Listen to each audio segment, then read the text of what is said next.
Okay, Penn State fans, it is blue-white breakdown time with Johnny McGonigal. I'm Bob Flounders. We are taping this the middle of Tuesday afternoon around 3:30. I was up at James Franklin's Tuesday presser. It was a little adventurous on the way home. It's a little colder up there. The snow was coming. And Johnny, I made it back. There were no big issues, but I probably should have paid attention to the weather before I departed today. Lesson learned. It is definitely summer, fall. Indian summer's over, Johnny. We are going, I think, straight. We're going to skip like late fall. I think we're just going to go right to winter. But it's near the end of the season. Anything goes. The Commanders beat the Eagles. Aaron Rodgers beat the Cowboys. It's a fitting way for this week to be extended. Yeah, Bob. It feels like we got a few days of fall in there. Yeah. Maybe 3 or 4 days where it's like, wow, this is nice out. This is what you want. Football. There was a few good, football weather games. Yeah. But yeah, I'm looking out my window right here in Pittsburgh right now and seeing snow.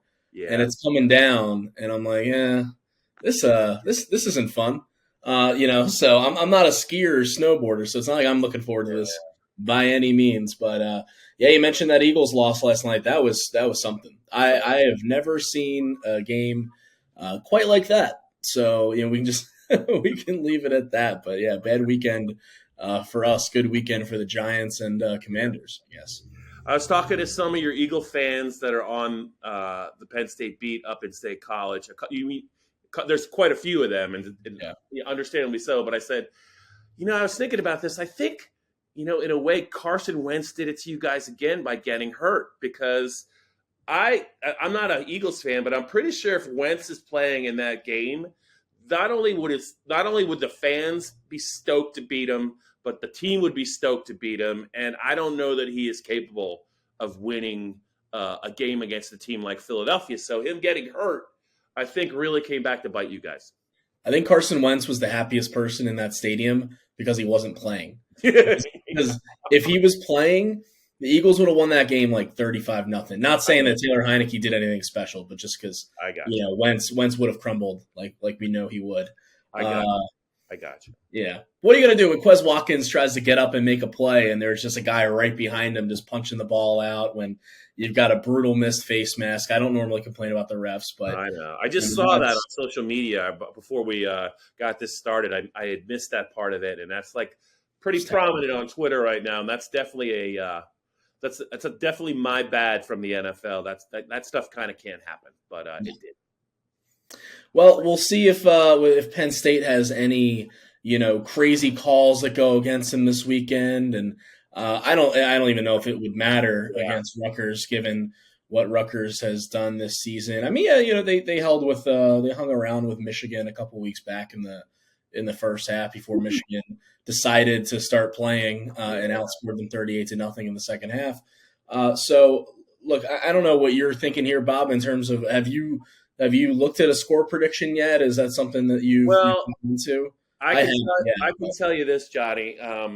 Since Rutgers has become back on Penn State's schedule, I guess starting in 2014, they didn't play, I don't think, for a while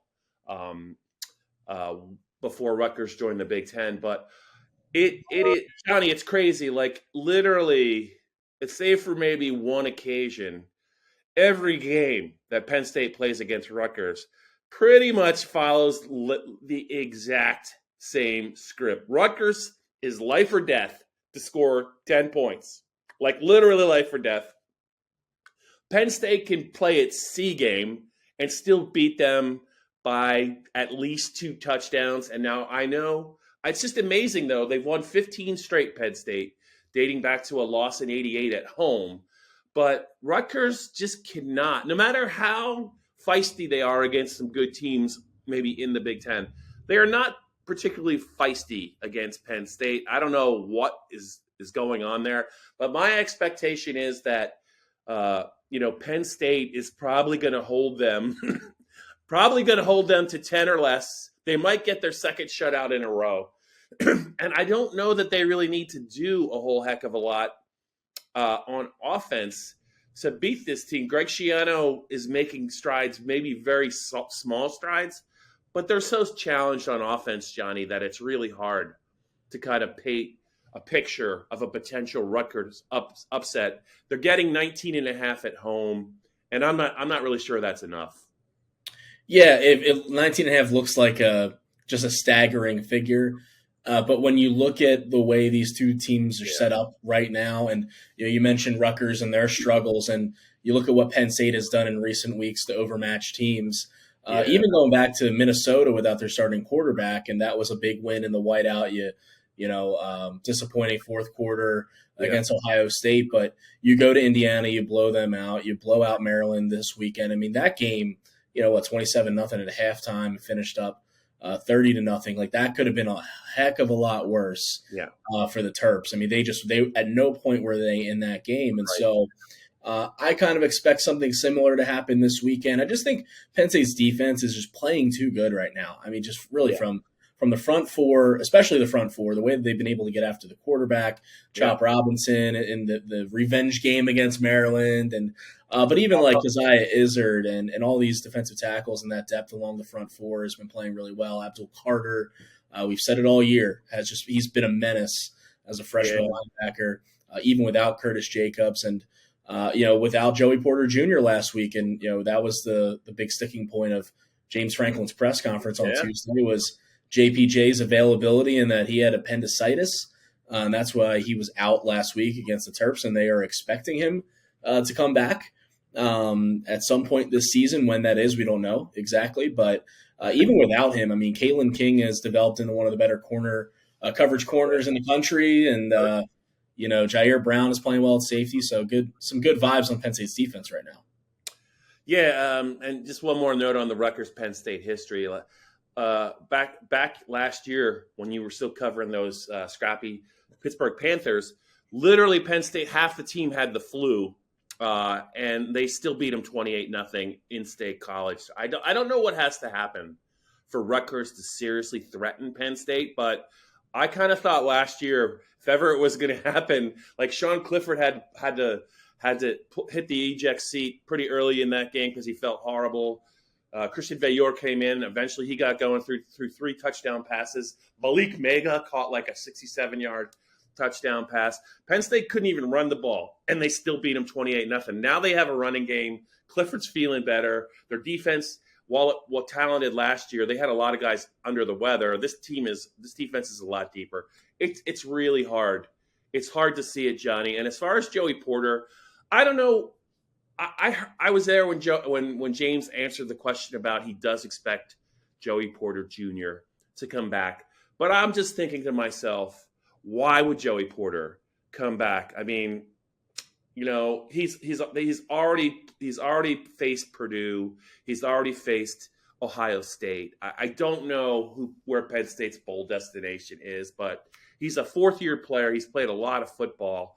I just hope he's healthy. I mean, forget whether he can play. I think Penn State could carry on without him. If it means that much to him, though, Johnny, more power to him, and I hope he can play, and maybe they'll do what they've done in the past. They're deep at corner. He could play a couple series and just kind of have one more afternoon with the fellas. But I was just – when he said the way that he answered it, it sounded like James really expected him back. I just don't know if I'm Joey and his family. What's the big challenge out there for him to prove he's already in the first-round conversation? Do you feel like there's a chance we'll see him, maybe a token appearance, or do you think James is just doing that gamesmanship thing where he could just be hopeful?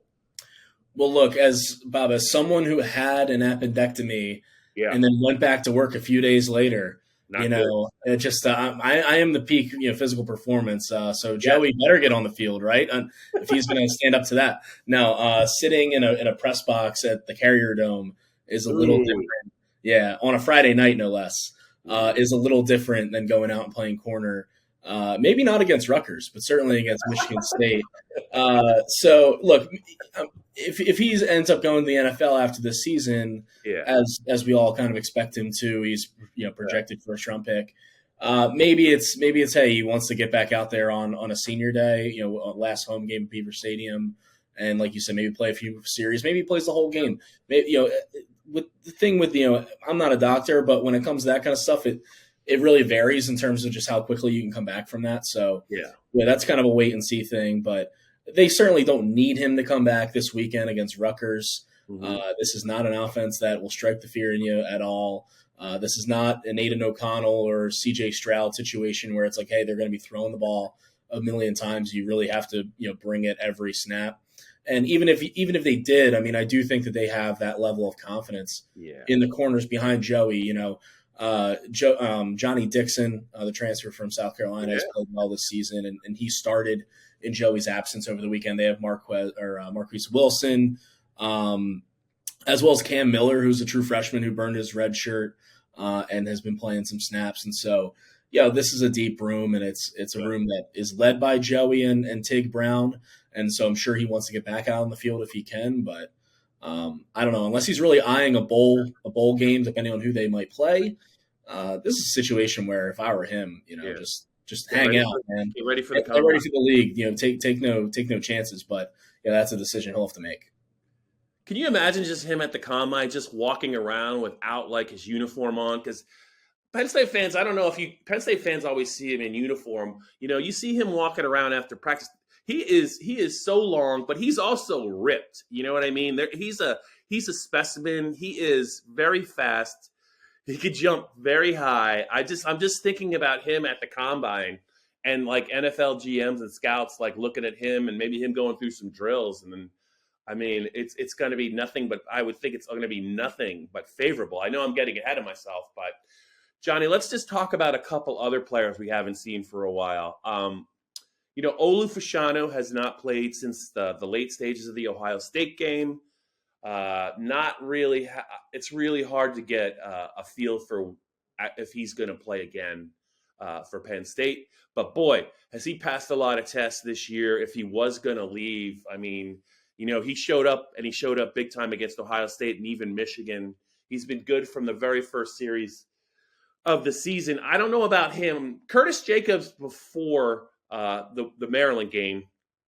Granted, he was a Maryland kid. I think he really wanted to play in that game. He's a third-year player. He was running. He was working out. He was testing. You could tell he was testing his body out before the game. He ended up not playing.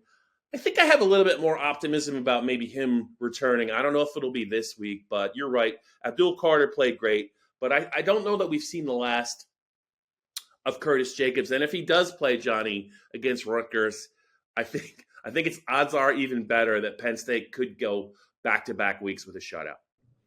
Yeah, you mentioned Curtis Jacobs warming up before that Maryland game. I mean, he was there at the stadium before the team even arrived. He was on the field trying to get stretched out and go through those pregame workouts and try and get ready to play. And so you think he's close if that's the case. In terms of Olu Fashanu, again, it's like an NFL situation. He's already had a preliminary conversation with James Franklin and his family, which we talked about before. And, he could be the first tackle off the board if he decides to leave and go to the NFL in the draft in April. And so, again, if you're just looking at this, like, what do I have to prove against, Rutgers? And, Michigan State has some better athletes on that team. But even still, it's like, I'm sure there's desire to get back and play.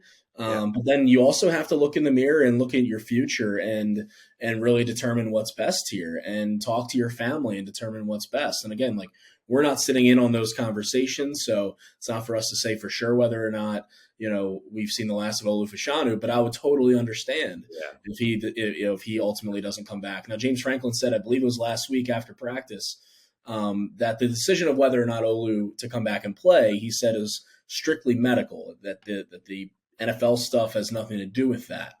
But we'll see. Again, it's one of those things we don't know the extent of the injury, and James Franklin he doesn't give us that kind of information. The only reason why he gave us the Porter news today was because he said that there was some misreporting out there in terms of maybe there's fan speculation on what that might have been, because I didn't see anything. I might have missed something. But so that was a piece of info that James just kind of gave us to kind of set the record straight, I guess. So we'll have to wait and see on Fashanu. But even in his absence, Drew Shelton getting a second start against Maryland, And look, he goes through growing pains as a true freshman would at left tackle. Yeah. Like it's not Olu Fashanu stepping right in there and playing, to that high of level. But these are great reps for a guy like that to be getting at this stage of the season. And, we'll see if Fashanu plays this weekend, but if he doesn't, it looks like Shelton would probably start again at left tackle, which would then burn his red shirt because he's played in 4 games already this season. And it seems like James Franklin thinks that he gives them the best chance to win, him being at left tackle. And so, I think that offensive line has done an overall good job of, that makeshift group without Fashanu and without Landon Tengwall out for the year at left guard. It's done a pretty good job over the last couple weeks, and I'd expect it to do the same at Rutgers. 2 more notes on Jacobs and Fashanu. Fashanu, the should he stay or should he go conversation, I think it's a little different because of what James Franklin has said about why he thinks he's so good. He is basically like it's about how strong he is, his play strength.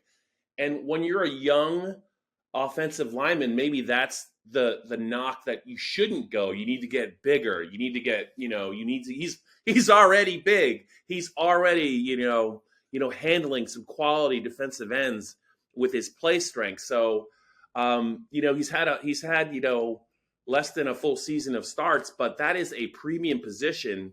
And left tackles, good ones, running backs have a short shelf life. Other positions have a shorter shelf life. A really good left tackle, can easily play, Johnny, into his early 30s, I think, at a pretty high level. So, Olu Fashanu, if, he comes out early, he could really make a lot of money. And I think he could make a lot of money right away, especially if he's a first round pick. So I think all of that's going to factor into whatever his injury issue is. I would be really surprised, I think, if he came back. I don't know if he's going to play, but the risk can't be greater than the reward. And whatever's bothering him, that they got to look at the big picture with him. And as far as Jacobs go, I think as far as he goes, Johnny, he hasn't really proven himself, I don't think, to the level maybe that Olu has. And I think he probably feels like he's got a little bit more to do. Curtis is a guy that certainly could fit in well at the professional level. He's not a big linebacker. He's a guy that could do some really good things as a disruptive player and in coverage. But, when you look at Pro Football Focus and you look at the awards, as good as Curtis Jacobs has been the last year and a half at Penn State, he's not a guy that I think a lot of people are aware of. And I think that might also impact his decision maybe to come back and maybe have 1 or 2 maybe really nice games if he was thinking about maybe going to the NFL. I don't even know if he's really big enough yet for the NFL. What's your thought on Curtis as a projection at the NFL level? Yeah, it's a tough one. I don't know if he's there yet either. Yeah. And again, this injury doesn't help, especially the timing of it at the end of the season. I do think he's played well this year. Like I've been impressed with the way he's stepped up and kind of assumed more of a leadership role as well in that linebacker room, which was a huge question mark coming into the season. Jonathan Sutherland has played some snaps on the outside, and we've seen what Abdul Carter has done coming in has just been, unbelievable. I mean, he's wearing the number 11 well. Yeah. So, you're impressed there, but you're thinking if you're a Penn State fan, like, okay, if we can get, Abdul and, Curtis on the field more going into next season, even if, Curtis comes back, I think they'd be in a really good spot. And I think Curtis, for his development could probably use another year of full starting. So I think that's where I would lean on that. And then one final note on Fashanu too, because you mentioned a lot of money. When I wrote about Olu a few weeks back, I looked this up, and Ike Ekwonu, the offensive tackle from NC State, who was the first tackle taken in the last draft, number 6 overall, signed a 4-year deal for $28 million with the Panthers. So that is a lot of money. If you're looking at that, if you're looking at an early first-round pick as a tackle, that is a ton of money. And the one thing that James Franklin has always brought up with Olu has been that he's an academic guy. He's a smart guy. He values his education, and I believe he's on track to graduate in the fall. So maybe that's a hang-up. But, man, with the $28 million, you can take a credit, every 3 years if you want. You can get that degree, pretty easily, on your own time, on your own accord. So, we'll see what those guys decide to do and how healthy Penn State ultimately is this weekend against Rutgers. Yeah. Even if they're not, though, I do think that their depth that they've shown over the last handful of weeks goes a long way. Is done pretty good. It's the blue-white breakdown. Rutgers week. Johnny McGonigal and Bob Flounders. I'm pretty sure I looked this up in the press box after the game, the Maryland game. I believe this will be Sean Clifford's 44th start on Saturday. That is a lot of starts for a college quarterback, especially in this day and age. He's had a unique career. He's actually part of the 2017 recruiting class, played sparingly as a redshirt freshman 2018 behind Trace McSorley in his last year. It looked like Sean was going to maybe be the backup again in 2019, but Tommy Stevens was not healthy in the spring of 2019. Sean got all the first team reps, and I think James made it pretty clear it was going to be a true competition for Tommy in August to try and win the job after he had been the backup to Trace for a long time. He thought maybe the grass would be greener at Mississippi State with Joe Moorhead. He did get to play at Mississippi State. I don't know if I would call it a great season for Tommy, but Sean's been Penn State's quarterback really since the first game of 2019. So 2019 to 2020, last year he got the COVID year, so he could piggyback for yet another year. John, he's played so much football, and he's had so many shots against good teams. So the reason I'm saying all this for the Penn State fans is, James was asked about, senior day is fast approaching. Sean, best case, is going to play 3 more games and probably start 3 more games at Penn State. And I think Corey Geiger asked James today, if the longer time goes by, do you think Penn State fans will appreciate what he's done at Penn State with, the subtext being that maybe currently Penn State fans might not be all that crazy with what Sean's done in State College?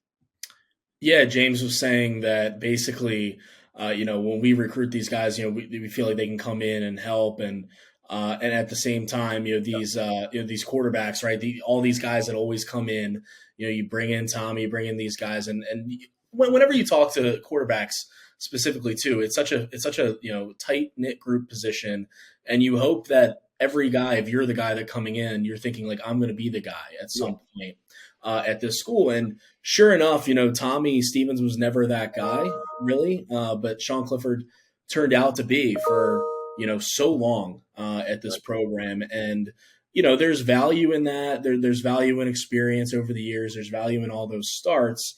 At the same time, starts to wear on people, I'm sure. And, the same mistakes happening over and over again. And so that's why you got some visceral reactions from Penn State fans this year when, at Beaver Stadium, there was interceptions and turnovers and, missed guys and stuff. Yeah. And it's like, okay, you keep seeing the same things over and over again. But, James said today that he hopes that Sean is kind of, appreciated the way that he would hope he would be, especially for senior day upcoming next week against Michigan State.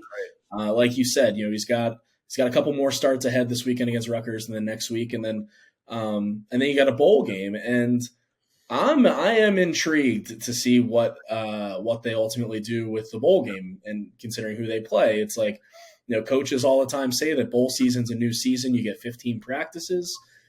Is that a scenario where you let Sean go out on a win at Beaver Stadium senior day, and then you go ahead and start moving on, especially if the game is in January, Bob? It's 2023 already. You turn the page.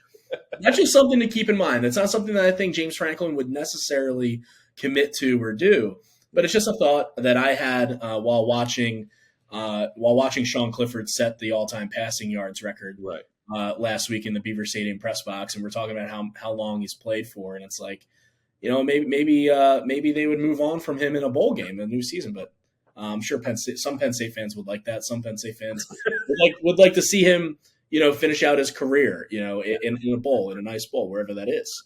I hope it's Miami. I don't know about you, but so we'll see. Yeah. Let's talk about another Penn State veteran that James Franklin was asked a lot about today in different ways, and deservedly so, because Jair Brown came into this season wanting to be known as a more complete safety after last year. Really just kind of, it was about his pass coverage. He did make a lot of tackles last year, but I think he had 6 interceptions, a couple of fumble recoveries, and just, the nose for the ball was apparent that he had that skill down, right? But he played for Brent Pry, new defensive coordinator Manny Diaz, who I think it's pretty clear, Johnny, he approaches defense a little bit differently than Brent Pry did during his time at Penn State. And I think that Manny Diaz saw something in Jair Brown now that he's a veteran, and his talent and his skill set, and he's used him differently just from literally from the start. And it's just showing up in what the contributions Jair has made to this team on the field, leading in tackles. Statistically, he's an impact player in just about every major category you chart on defense, but he's also off the field, just been a great mentor to Penn State's young safety group, which eventually is going to take over. And James is basically saying, what does the guy have to do to get more recognized on a national level, or even within the Big Ten Conference? And he does feel like once he gets to the combine, between his physical skills and the way he's going to interview, that you're going to see, he thinks that Jair Brown will take a huge jump in the offseason. All I know is he has easily been, I think, as Jaquan Brisker, he's already a stud for the Bears. Jair Brown, though, after you get past Brisker, during the James Franklin era, I can't think of a better all-around safety than Jair Brown. He's been incredible, and James Franklin said that again, at his press conference, saying that he's been phenomenal this year. He's been, great with his teammates. He's been great on the field. That all these awards and all that kind of stuff, like the NFL, there should be more attention on him. You look at Joey Porter Jr. He's semifinalist for the Jim Thorpe Award and the Big Narick Award, and he deserves that for sure. But I'm sure that there are members of the coaching staff that look and see that Jair Brown isn't getting that kind of stuff, and that feel like he probably deserves. I mean, he does lead the team in tackles by a significant margin. Over I think he's got 10 or 12 more than Abdul Carter in second place. And just again, from a leadership standpoint, I go back to a conversation we had, a conference call with reporters with Manny Diaz way back before the Michigan game. And I knew I wanted to write about Jair Brown at some point towards the end of the season. So I asked him just about that leadership and about the responsibility that he's taken on this year, on the field with the Prowler package and everything. And Manny's answer was like, he's the type of kid that you only get to coach someone like that once every 5 years, and you're thankful for the opportunity. He checks every box. He's rare. He's a warrior. He's old school. Like all these things that coaches love, that I'm sure the NFL is going to love when they sit down and not only see him at the combine, but talk to him and get to know him and hear his journey. From Lackawanna to Penn State and to being a captain and a leader on this team. So I think he's really been invaluable, and Penn State's going to miss him. I mean, you like what you've seen from Jalen Reed and Zaki Wheatley, them getting a lot of snaps at safety this year, but those guys are hard to replace. Those guys who just feel like they've been there, even if they've only been there a few years, feel like they've been there forever. Yeah. Johnny, we are winding down this edition of the Blue White Breakdown podcast. I'll be on with Dave Jones later in the week. You'll be on with Dustin Hockensmith later in the week. We have a couple more of these podcasts to go, but I wanted to ask you, I have to ask you, you are a Philly Jersey guy. We are traveling to Piscataway, New Jersey. I would consider that, would you consider that Central Jersey, or is that's not South Jersey, right? Central Jersey, is that accurate or no? It's more Central and like North. It's definitely not South. If anything, it's Central or North. Yeah. I know. So I know deep down you're pretty excited about this trip because it's kind of, I don't want to say it's your stomping grounds. I can't speak to that, but the Philly area, the Jersey area, that's right in your wheelhouse. Can you just take me through? Is there anything you're looking forward to about when you make the trip into New Jersey? Is there any place you're going to stop? Is there a sub shop? Is there a pizza place? Is there anything you're going to capitalize on now that you're getting closer to where you really, really like to be? Yeah, Wawa. I knew it. You and Joe Herman, I knew it. I'm getting Wawa Saturday morning before the game. I'm gonna get a hoagie to bring into the game, and I'm gonna get it after. And my hang up with Jersey in terms of like going to Wawa's or anywhere you get gas is that you can't pump your own gas. Yeah, right. In Jersey, which is annoying. It is annoying. It's like, just let me do it. But I guess if it's like snowing or sleeting or raining or whatever, like I don't really mind it all that much. Yeah. But yeah, no, I'll be getting a lot of Wawa. I'm here in Pittsburgh, they don't have it. In State College, they don't have it. Not yet. So yeah, I will be taking full advantage of that while I'm down. Yeah. Well, I know that Joe Hermit, the PennLive Penn State photographer, is especially excited, Johnny, because, and I know you know this. You know what? Joe loves his young dog Mojo. He loves his children. He loves his wife. But really close to all of that is Joe Hermit's love for the gobbler. That Wawa special is, I don't know if it's seasonal. It's right around Thanksgiving, but it's their version of basically a Thanksgiving turkey on a Wawa hoagie. I saw him after the Maryland game last year. There was a Wawa down in Maryland. We stopped after the game. His eyes lit up because we found him one. He got gobbler sandwiches for his wife. I think the dog got one. The family got one. Everyone got. He walked out of there with like 10 subs. I think 8 of them were gobblers. So I'm actually driving to the game with him. I'm a little nervous about this, but I think he might be as excited, maybe more excited about the Wawa experience at this time of year than you. You know what? I wouldn't blame you. I was home. I got to be in the Philly area around the Phillies NLCS and World Series, like in between games. And I worked from there for that because I went to a couple of those games. So I took advantage of Wawa, only a few weekends ago. So I'm sure Joe is really itching for it, and I don't blame him at all. And the gobbler is, it's a seasonal thing around Thanksgiving. Anytime you can get that, you get it. I'm more of I just always get like the Italian hoagie or spicy Italian hoagie, but that's okay. It's when you can get a gobbler, you get a gobbler, Bob. Yeah, you're gonna have to drive. He's not gonna drive because he's gonna be eating a hoagie like at all times. Well, yeah, I'm not gonna let him drive because if I let him drive, he's somehow gonna. If the game's a 3:30 kick, I think we're gonna make the trip up and back in one day. Yeah, I just think that he's gonna block off at 3 different stops somehow, and we're gonna, our day is gonna it's gonna go from pretty long to super long because I don't know that he can actually drive by a Wawa or be within the vicinity of a Wawa and not stop. So I'm gonna drive, and I'm gonna have to tough love him, and I'm gonna urge him to order in bulk. I don't know if it's gonna work out because he's gonna give me those sad eyes, but hopefully he'll exercise some restraint, but I cannot afford to let him drive because we'll be in the Piscataway, New Jersey area for like 4 days if he's behind the wheel. It's not a bad thing. Just make sure you get some soft pretzels. Great halftime snack. You're right. All right. Anything else, Johnny, before we get out of here? No, I think going out on Wawa is the prime way I could go out on a podcast for the week. So I'm good on that.